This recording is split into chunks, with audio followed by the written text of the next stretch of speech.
Welcome back. Just before the break, I did say I was going to invite Mike back. Mike, you are back. You run a radio show, and you would have to admit on your show, talk to me. Do you get a lot of people that are offering advice and help in their mind and spirit? Oh my goodness! What we used to get, and I've stopped it now because it was really interesting to listen to everybody about the sob stories and the X Factor and all of these things. I don't care if somebody's got a sob story, can they sing or not? And what I used to do is come on the show and say, oh, I want to share my story with you. Okay, and I was getting manically depressed. I was walking out the studio going like this, I've had enough of it all. And I did a poll with the listeners, and they said, Mike, your show is getting really, it's bringing us down. And I'm not saying everybody has to come on and be happy-clappy all the time, but I think we reach a saturation point of our sympathy and empathy kind of wears out. And if you want to be entertained, you watch TV and listen to the radio, you don't want doom and gloom all the time. And it's also really interesting just listening to other panelists talking about their story. I don't have one, and I'm writing my book, and I'm thinking, I've got nothing bad. We were brought up in Glasgow. One or two of the audience members know what that's the like. bad part. That was the bad part. That's it. But growing up in Glasgow, we didn't know that we were poor until we went to England and saw people that had money. But it didn't make any difference because we felt we were being very well looked after. We didn't go without. So I'm writing my book thinking, nobody's going to cry over this because there's nothing sad in it. But that's not a bad thing. Yeah. Sean, you've been listening to a lot of this, and I've been seeing you down there, and it's like you wanted to run up and you sat in the hot seat. Okay, yeah. when you were talking about sad stories, and you mentioned earlier about people helping from a place of wound, I feel, and I travel around Australia a lot raising kids, moving annually if we've got 3 kids, no family, and I am always volunteering, school staff, neighbourhood, community, and I feel the reason I do it is actually from the opposite. I feel grateful, and I've had a full life. I've got this capacity. That's why I volunteer, and that's why I help the neighbour who ends up sick or whatever. So not so much from a place of wound. So you're coming from abundance. Yeah. You're having plenty. But then there is that fine point with the resentment. I like that earlier because I can be over generous, and then suddenly someone's moving in, and then finding the way I feel about it is it makes me feel good. It helps my kids settle. If I'm volunteering in the schools, I'm getting into the community. I'm very social, so I'm making friends. Yeah, but I don't really see, besides the fact that some people, that I feel I let myself go too far, or some people overstep the boundaries, I don't really see that much of a negative thing in it. So you do it for selfish reasons, don't you? Do I really? I don't know, I'm waiting for your response. It's news to me. Yeah. Look, maybe I do it in a way because to me, making a difference, it's my purpose. It's what I'm here to do. I'm here to make the world a better place. And I try and do that in as many... Who gave you that job? Me.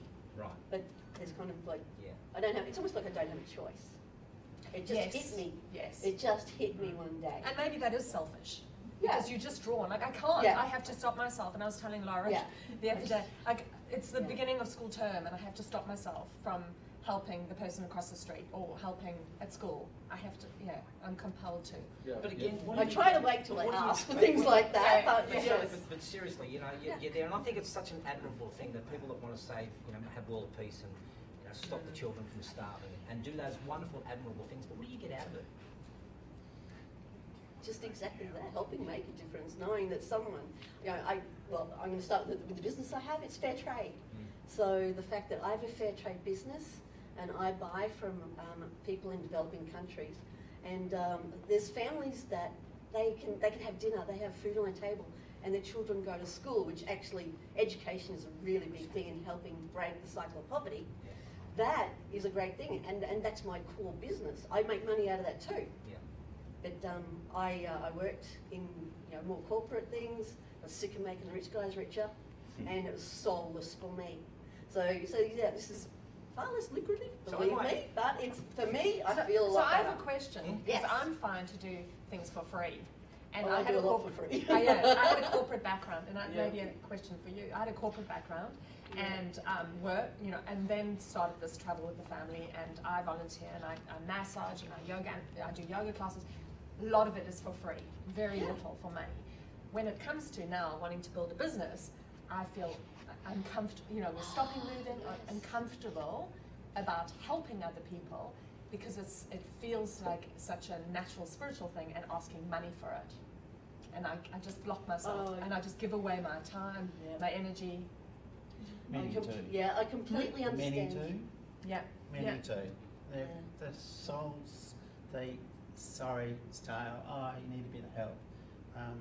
That thing that, I don't have a lot, so others may not have a lot. Yeah. And so I'm not looking for a lot. Yeah. When everyone says, you've got to look for a lot. Mm-hmm. So what is a lot? Yeah. What's enough? What are you happy That's with? what my granny used to say, I wish you enough. And I never understood, as a kid, I used to say, no, I want a bike. Never mind enough, because I didn't get it. But I kind of get that now. Yeah. It's really interesting. How are you going to separate? So when people say, oh, can you do a massage? I think that's part of my business. How are you going to separate the business from the giving side? No. I asked you the question. How are you going to separate that? And I think that's it. Separate them. Yeah. Say these things I do as my business. These things I do for free to give away, and that kind of thing. So you might say you do massage, you do yoga, you do that sort of thing. Some people do that as part of their sales funnel. They'll set up 5-day video webinar thing, suck everyone in and get down to the bottom and say, here's the killer, thanks very much. So that's a pretty standard approach. You see it all the time. But that's not what you're saying you'll do. You're No, not saying that's not what we're you'll give saying. something for free and then No, next no, time you come not it's at all. $100 or whatever. No, it's separating them. Yeah.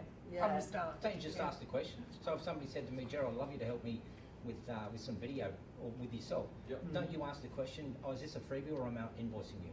No, I just assume now that because we don't do any of that for free anymore. Yeah. I assume, it's a business. So here's what we charge, here's the hourly rate. We've become very transparent in what we do. We post our prices on the website so people know, oh, these guys do this, and that's how much it costs. Yeah. To get away from all of that, it's Mike, we've been on this show, he'll give me a freebie or a cheapie. No. So maybe your it's way the of nature helping of is the to work. invoice person.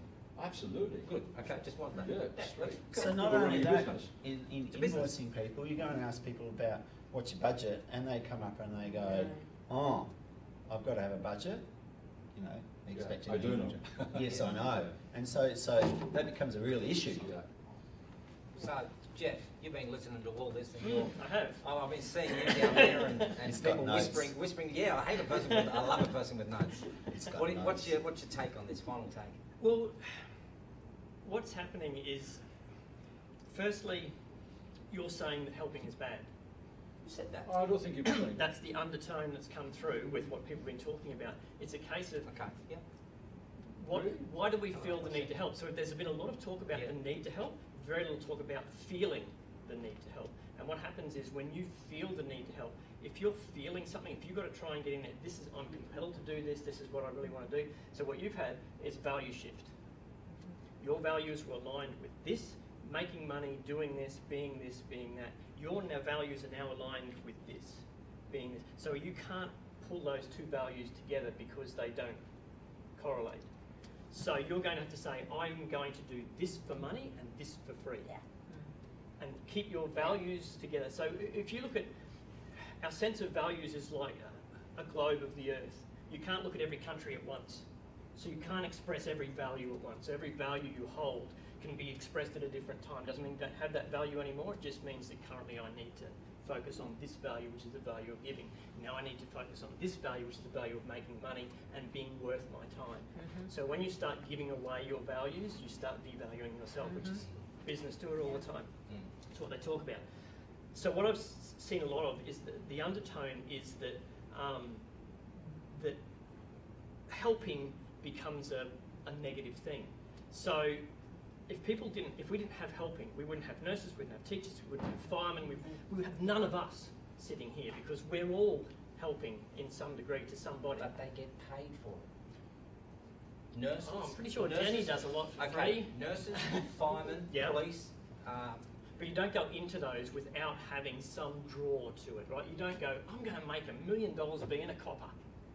Because you won't, so you have to be Some drawn might into too. it. Some might, if they're on the grift, you know. Undertone for me was what was the payoff? Right. That's the So- that's the question I was asking. What Can do I you just get jump, out of it? can I just jump in? Sure. Just think back to 2 weeks ago what happened in Melbourne. It was awful. That crazy guy, mowed down, murdered people. Every single person in the street wanted to do something. And you know, you guys as psychologists talk about fight, flight, freeze. You don't know how you're going to react. but we saw amazing acts of human compassion. They didn't think about it, they didn't want anything for it, they did it. Oh my God, look, people are in trouble. So that's different. I think that the human instinct just takes over. You're not thinking about the payoff. Oh, will I get on 9 News tonight? Interesting, people were criticising the people that were using the mobile phones in the street. Again, their brain might have just hijacked them. Oh my God, I can't get too close, but I need to record this. So people were quite critical of that. But then you got 3 or 4 days later where somebody started to, or wanted to capitalise on that and started putting up signs about free hugs. Let's give free hugs. And then, by the way, here's my business. Yeah. You know, and so that's where I now go, what is your pay? Why are you doing this from a place of hurt? You're now out there saying, here's my business, and by the way, let's do a free hug. That's where I draw the line. And if you're saying Well, that's I'm not negative, helping. that's not helping. That's But marketing. for them, what they're doing in their mindset, Yeah. you know this, Jeff, what they're doing is that they're saying, I'm out there now offering my emotional help by saying, here, we're all one, I'll give you a hand with this. But really in the back of their mind, they're not thinking that at all. They're thinking about, I'm going to get as many likes and clicks and maybe prop my business up. So really what you've got is a whole heap of good answers to the wrong question. God, give me the right question. We'll do this You all should over be, again. you should be asking, why do people continue to help when it's detrimental to someone else?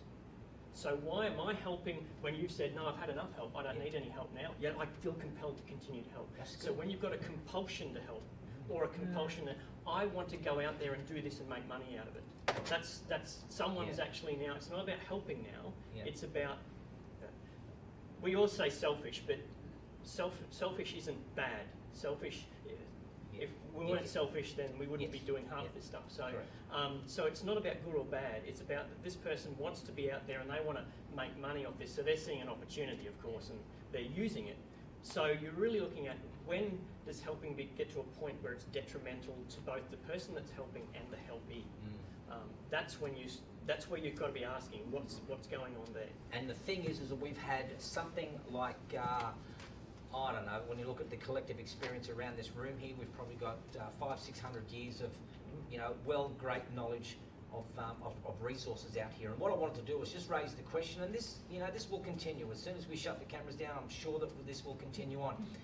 When we come back the next time, we have got another topic for you, and I think we probably just touched on it. What we want to do is that we want to ask the question, and you're all invited to come here at the Point TV here in Brisbane, and the question will be is how much happiness do we really need, and is there such a thing as in pursuit of happiness? Until then, I want you to thank all of my guests here. You'll see them up on the credits. We'll see you next time on the Point TV. Thanks very much.